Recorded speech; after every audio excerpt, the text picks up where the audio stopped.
Daily Finnish. Opi arjen suomea joka päivä. Antti, oletko sinä nähnyt sitä rintaneulaa? Minä teen nyt ruokaa. Miksi sinä kysyt sitä minulta? Koska minä en löydä sitä mistään. Sinä hukkaat aina kaikki tavarasi. Minä etsin sitä jo makuuhuoneesta ja olohuoneesta. Katso sitten vielä kerran. Se ei ole täällä keittiössä. Ehkä minä jätin sen tänne eilen illalla. Tämä on keittiö, ei sinun laukkusi. Auta minua vähän. Minä tarvitsen sitä tänään. Minulla on kädet taikinassa. Etkö sinä näe? Miksi sinä olet tänään noin ärtynyt? Koska sinä kysyt minulta jotain joka 5. minuutti, kun minä yritän tehdä yhtä asiaa loppuun. Odota. Mitä ärtynyt oikeastaan tarkoittaa? Onko se sama sana kuin vihainen? Ei ihan. Ärtynyt tarkoittaa, että ihminen on vähän vihainen ja väsynyt samaan aikaan. Esimerkiksi silloin, kun on nälkä ja kiire. Eli sinä olet nyt ärtynyt, mutta et vihainen. Juuri niin. Ja minä olen ärtynyt vain siksi, että minä aloitin leipomisen liian myöhään. Minä en tee mitään väärää. Minä vain etsin yhtä pientä asiaa. Viime viikolla sinä etsit lompakkoasi 2 tuntia. Se oli koko ajan takin taskussa. Se tapahtui vain yhden kerran. Ei se tapahtunut vain kerran.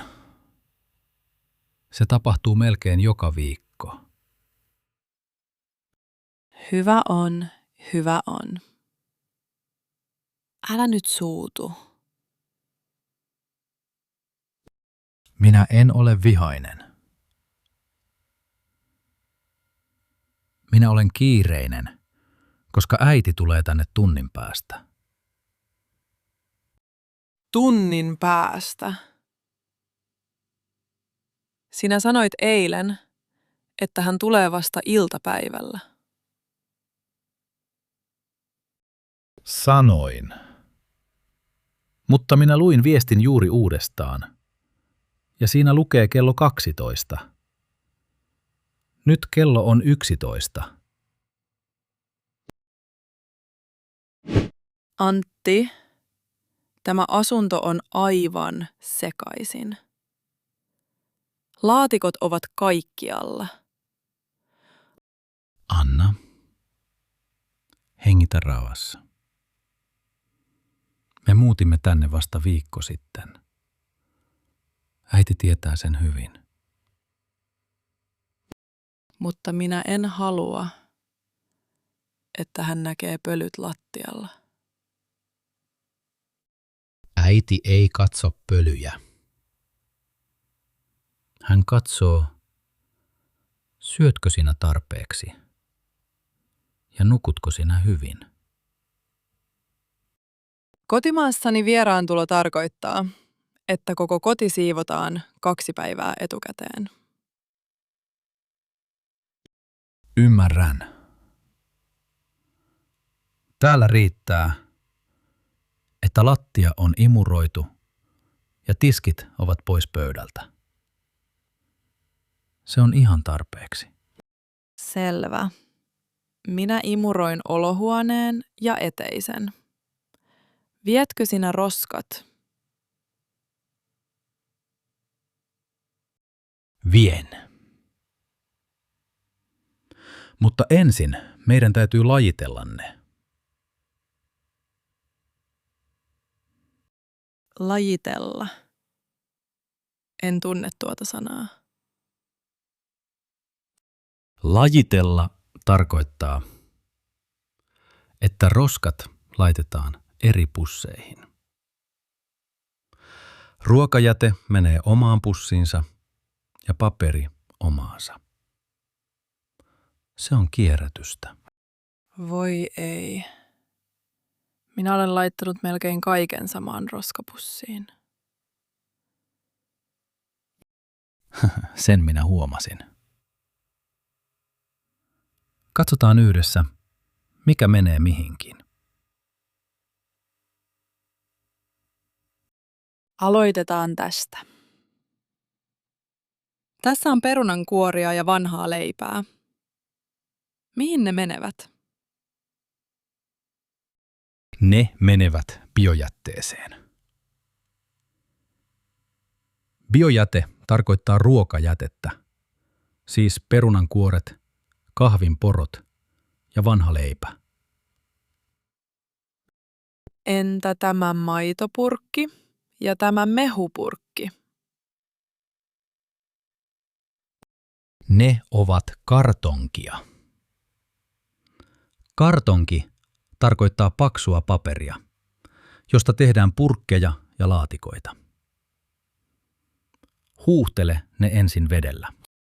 Hyyhtelen. Ja nämä jogurttipurkit ja muovipussit? Ne menevät muoviin. Lasipurkit ja pullot menevät lasiin. Ja säilyketölkit menevät metalliin. Bio, kartonki, muovi, lasi, metalli. Se on 5 eri pussia. Ja vielä sekajäte, eli se 6. Sinne menee kaikki se, mikä ei sovi muihin. Nyt minä ymmärrän. Miksi teillä on aina niin monta pussia keittiön kaapissa? Juuri siksi. Vien nämä alas jätekatokseen. Sinä ehdit imuroida sillä aikaa. Selvä. Ja kun sinä tulet takaisin, auta minua vielä etsimään sitä rintaneulaa. Hei Anna, täällä on Marja, Antin äiti. Häiritsenkö minä nyt? Hei Maria. Et häiritse ollenkaan.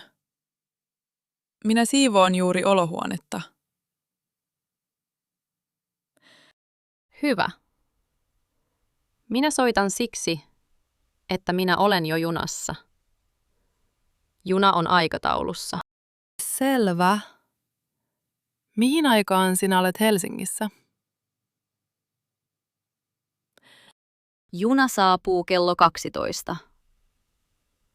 Sen jälkeen minä otan ratikan teille, joten olen ovella noin 12:30. Ai, 12:30. Se on oikein hyvä aika meille. Sopiiko se varmasti? Minä voin myös istua kahvilassa hetken, jos teillä on vielä kiire.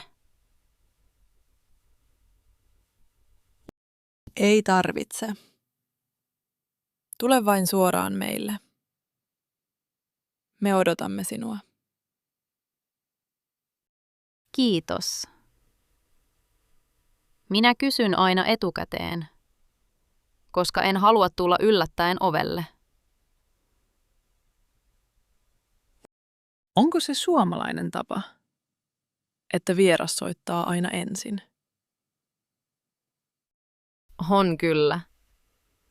Suomessa vieras soittaa tai laittaa viestin etukäteen. Me emme yleensä tule kylään ilmoittamatta, emme edes oman lapsemme luokse.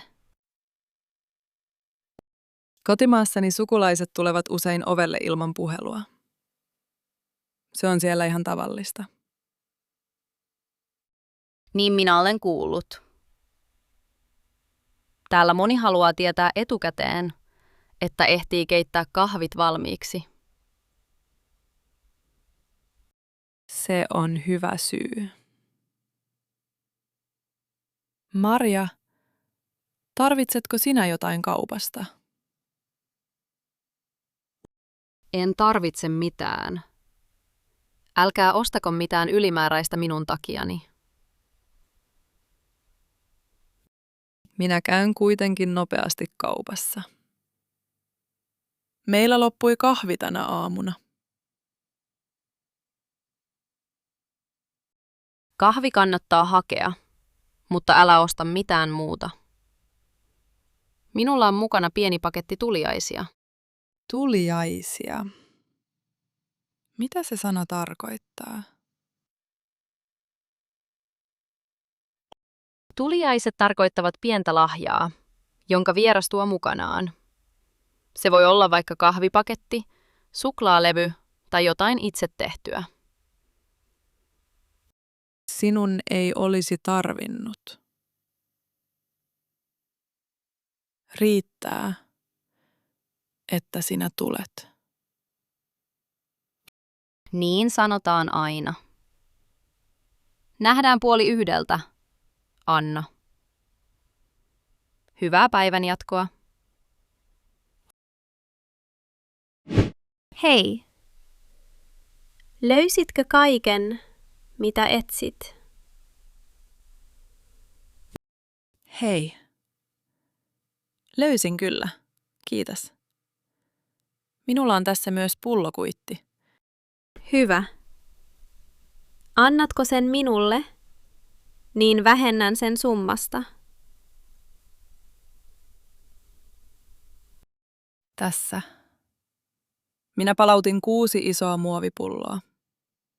Kuitissa lukee 2,40 €. Aivan oikein.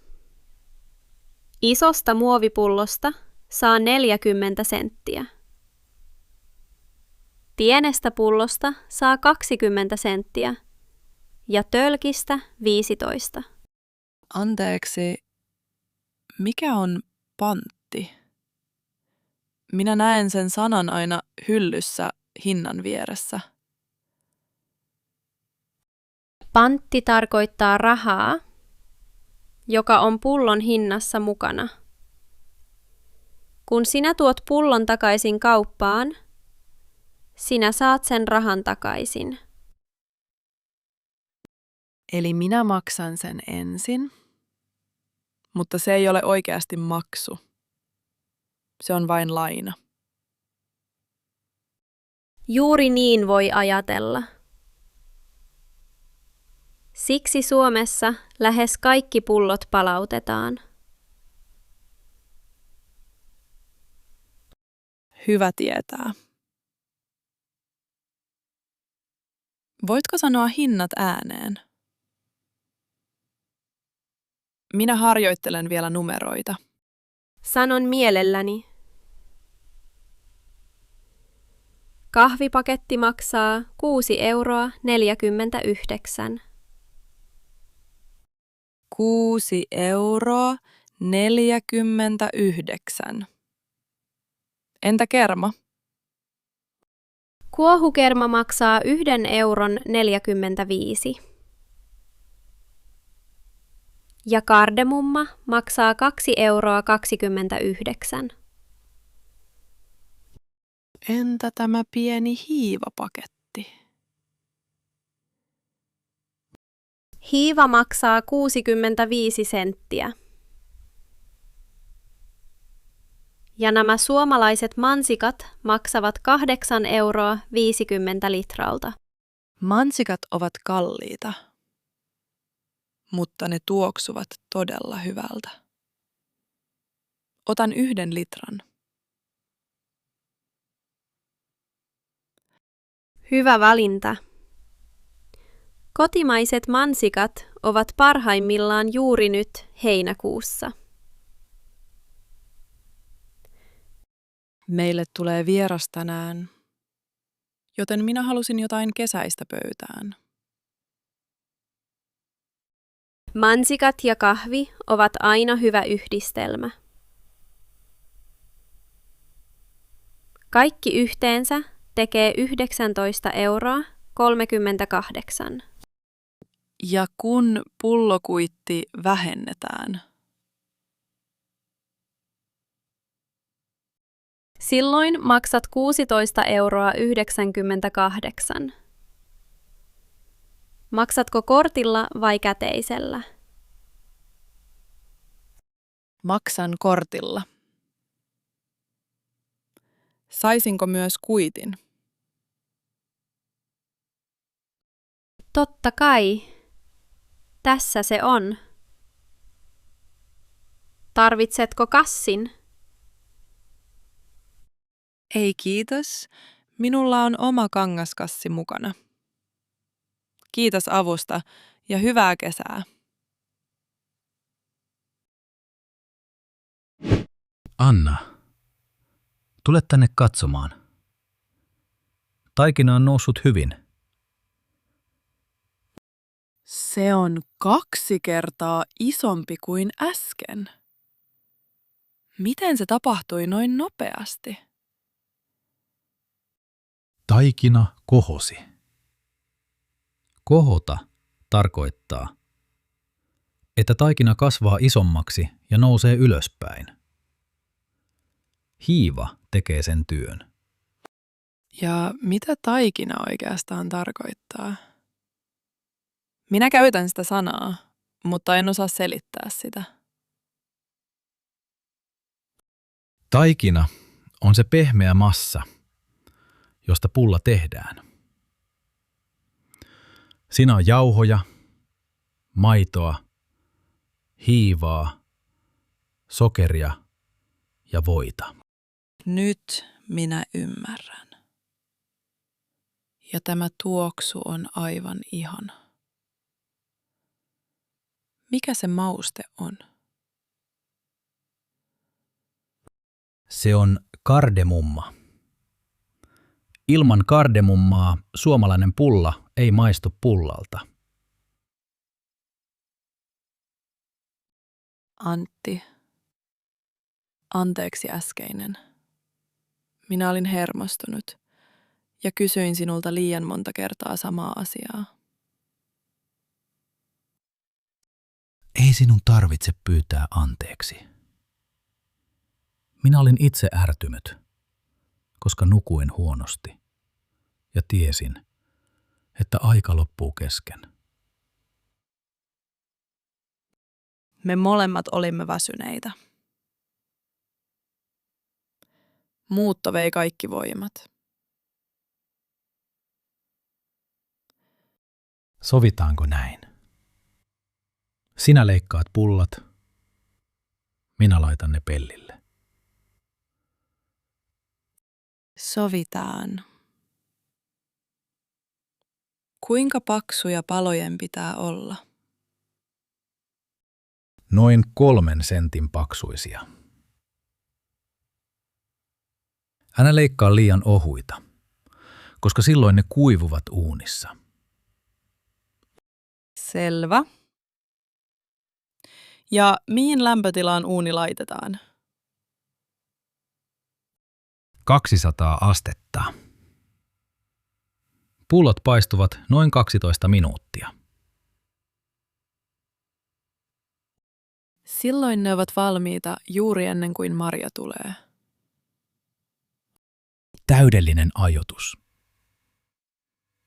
Voitele vielä pullat munalla, niin niistä tulee kauniin ruskeita. Voitelen.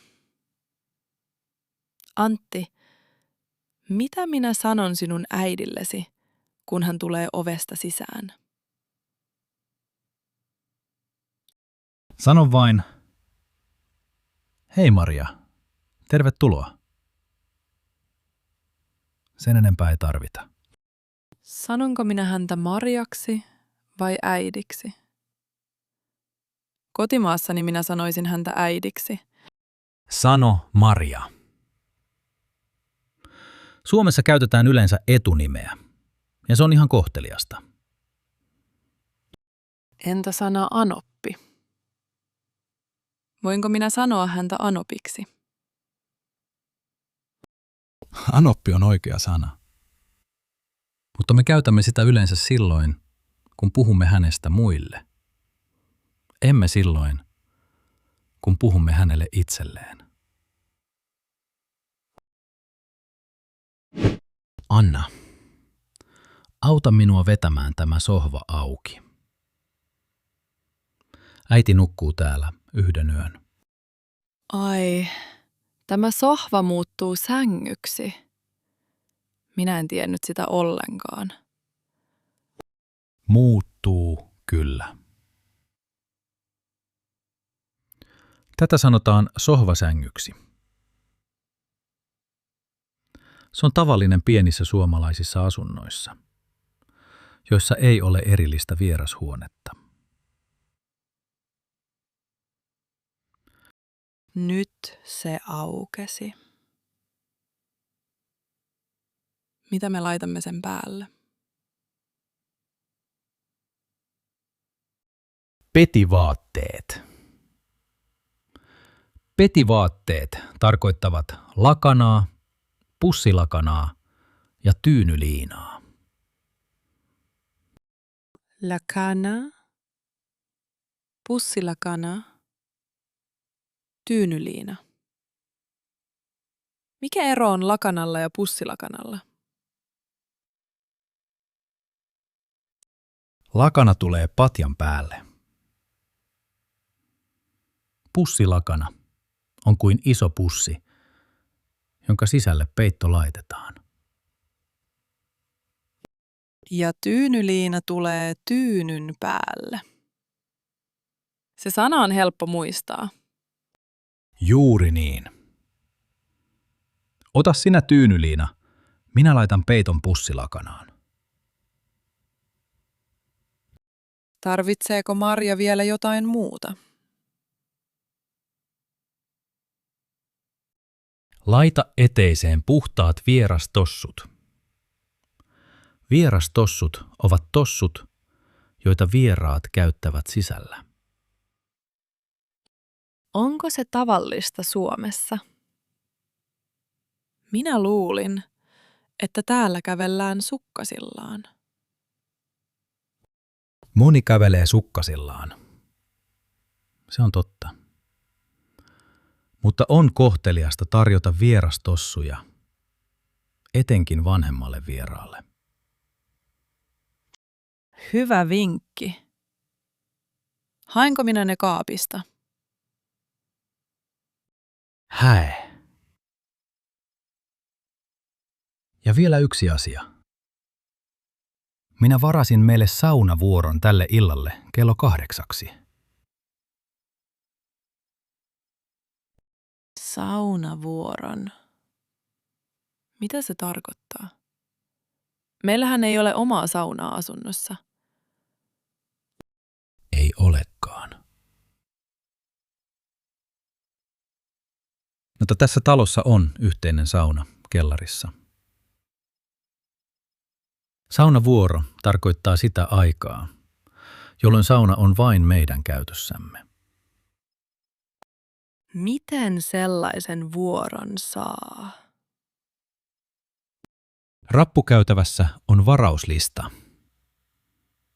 Sinä kirjoitat listaan oman asuntosi numeron ja ajan. Vuoro kestää yleensä tunnin. Sitten Marja pääsee saunaan heti ensimmäisenä iltana. Hän tykkää siitä varmasti. Kesällä on parasta mennä saunaan illalla, koska ulkona on silloin vielä täysin valoisaa. Meillä on melkein kaikki valmista. Mutta meillä ei ole yhtään kukkaa pöydässä. Sinä olet oikeassa. Minä käyn hakemassa kukat. Ehdin juuri ja juuri. Ota sinä pullat uunista pois. Hei, etsitkö jotain tiettyä? Hei. Tarvitsen kukkia pöytään. Meille tulee vieras noin 20 minuutin päästä. Ei hätää, ehditään hyvin. Onko vieras sukulainen vai ystävä? Minun äitini tulee kylään. Hän tulee junalla toiselta paikkakunnalta. Silloin suosittelen jotain kesäistä ja iloista. Nämä ruusut ovat tuoreita. Ne tulivat tänä aamuna. Ne ovat kauniita. Paljonko yksi ruusu maksaa? Yksi ruusu maksaa 3,50 €. Käärepaperi kuuluu hintaan. Selvä. Otan 6 ruusua. Hetkinen. Otetaanko sittenkin 7? Miksi 7? 6 riittäisi ihan hyvin. Suomessa on vanha tapa, että elävälle ihmiselle annetaan pariton määrä kukkia. Aivan. Äiti sanoo aina samaa. Minä unohdan sen joka kerta. Se on helppo unohtaa. Pariton luku tarkoittaa lukua, jota ei voi jakaa tasan 2. Esimerkiksi 1, 3, 5 ja 7. Ja parillinen määrä viedään sitten haudalle. Näin se yleensä opetetaan. Parillinen määrä liitetään hautajaisiin ja muistamiseen. Kaikki eivät noudata tätä nykyään, mutta vanhempi sukupolvi huomaa sen usein. Otetaan silloin 7. Äiti huomaisi sen varmasti. Hyvä valinta. 7 ruusua tekee 24,50 €. Sopii hyvin. Laitatko ne paperiin, että ne kestävät ratikkamatkan? Laitan. Ja leikkaan varret vielä vinoon, niin kukat juovat vettä paremmin. Kannattaako vaasiin laittaa jotain muuta kuin vettä? Kannattaa. Laita mukaan tämä pieni ravinnepussi ja vaihda vesi parin päivän välein. Silloin kukat kestävät pidempään. Kiitos vinkistä. Maksan kortilla, jos sopii. Sopii hyvin. Tässä ovat kukat. Mukavaa päivänjatkoa ja hyvää kesää. Hei Anna. Terve. Terve. Löysin perille ihan helposti. Hei Maria. Tervetuloa. Käy peremmälle. Kiitos. Sinä osaat jo sanoa käy peremmälle. Kuka sen sinulle opetti? Antti opetti. Hän sanoi, että se tarkoittaa tule sisälle, älä jää seisomaan ovelle. Aivan oikein. Otan ensin kengät pois. Minne minä laitan ne? Laitan ne tähän hyllylle. Ja tässä ovat sinulle puhtaat tossut. Voi, vieras tossut. Sinä olet ajatellut kaikkea. Antti neuvoi minua. Minä en aluksi tiennyt, että Suomessa kengät riisutaan aina eteisessä. Se on meillä hyvin vahva tapa. Suomalainen ottaa kengät pois automaattisesti, ilman että kukaan pyytää. Onko siihen joku syy? On kyllä. Talvella lumi ja hiekka tulisivat sisälle, ja kesällä taas katupöly. Ja koska koti on tärkeä, se halutaan pitää puhtaana. Nyt minä ymmärrän. Kotimaassani kengät pidetään usein jalassa myös sisällä. Tässä olisi pieni paketti teille. Ihan tavalliset tuliaiset. Voi ei. Ei sinun olisi tarvinnut. Kiitos oikein paljon. Se on pieni asia. Avaa vain, niin näet. Maria. Tämä on pullaa. Kotitekoista pullaa. On kyllä. Leivoin ne eilen illalla. Miksi sinä naurat? Koska me leivoimme myös pullaa tänä aamuna. Ne ovat vielä lämpimiä uunista. Voi hyvänen aika. Meillä on siis 2 peltiä pullaa ja 3 ihmistä. Me syömme niitä 3 päivää. Tule. Kahvi on jo pöydässä. Sehän on paras uutinen koko matkalta. Missä Antti muuten on? Hän lähti ulos noin puoli tuntia sitten. Hän ei kertonut minulle tarkasti, minne hän meni. Kiitos kahvista. Tämä on juuri sopivan vahvaa. Hyvä. Otatko sinä maitoa kahviin vai juotko sen mustana? Juon sen mustana. Se on vanha tapa, enkä ole muuttanut sitä koskaan. Ota lisää pullaa.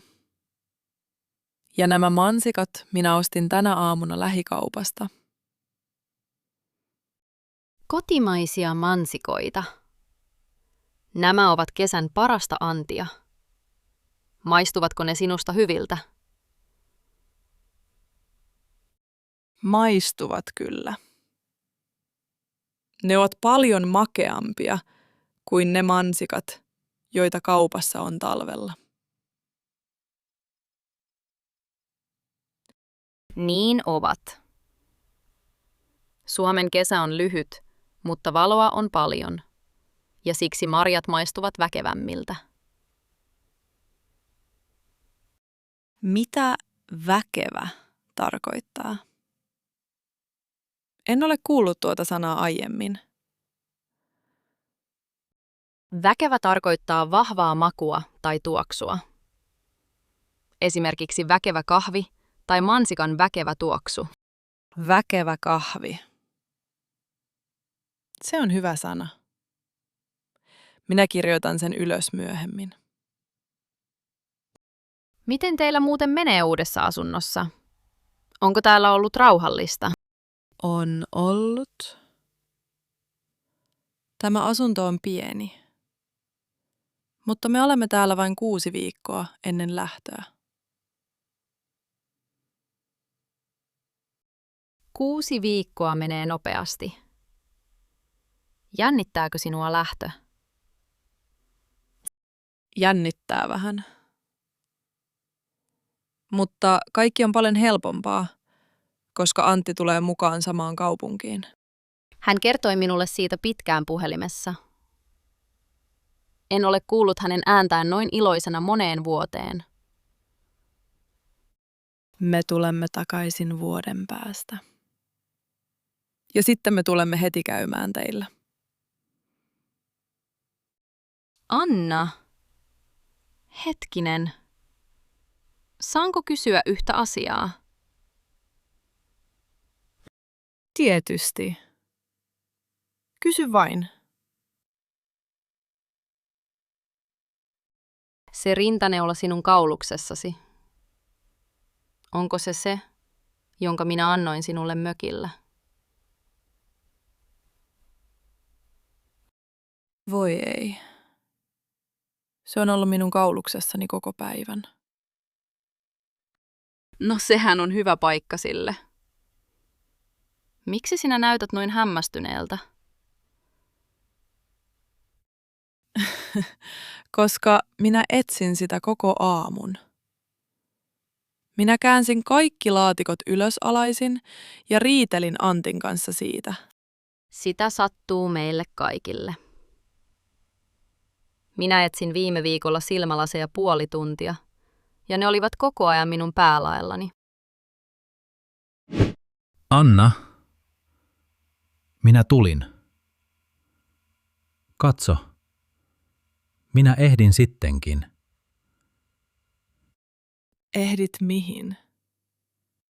Maria on ollut täällä jo 20 minuuttia. Ei voi olla totta. Minä ajattelin ottaa hänet vastaan ovella, näiden kukkien kanssa. Näyttää siltä, että sinä olet vähän myöhässä. Vain hiukan. Ratikka oli myöhässä ja kukkakaupassa oli jono. Ne ovat kyllä todella kauniita. Montako ruusua siinä on? 7. Kukkakauppias muistutti minua siitä säännöstä. Mistä säännöstä? Onko kukkien määrällä väliä? On kyllä. Suomessa elävälle ihmiselle annetaan pariton määrä kukkia. Siis 3, 5 tai 7. Enpä olisi arvannut. Entä jos antaa parillisen määrän? Parillinen määrä liitetään yleensä hautajaisiin. Moni nuori ei enää muista sitä, mutta äiti muistaa kyllä. Hyvä, että joku muistutti sinua. Muuten olisit ostanut 6. Aioinkin ostaa 6.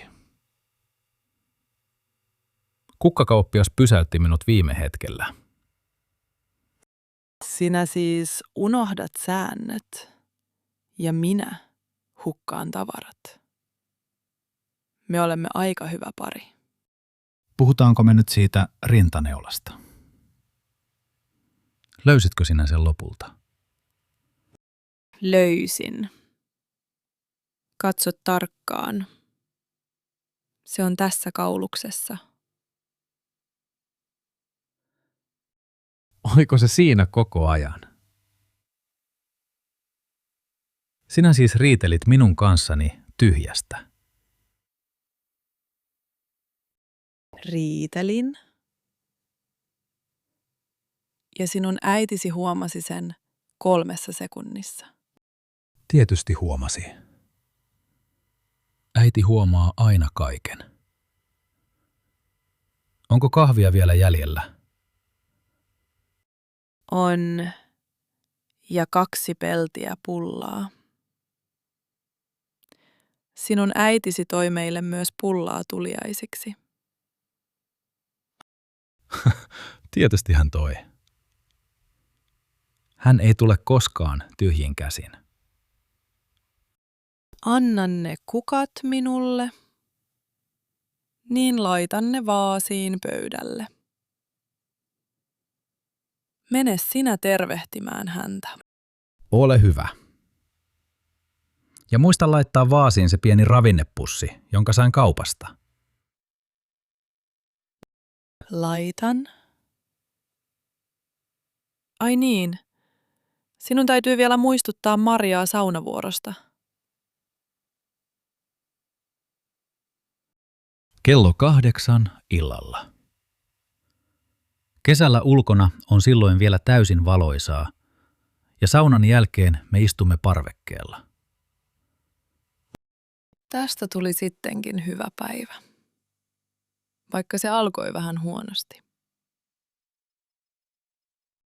Parhaat päivät alkavat usein juuri noin. Tule, kahvi jäähtyy.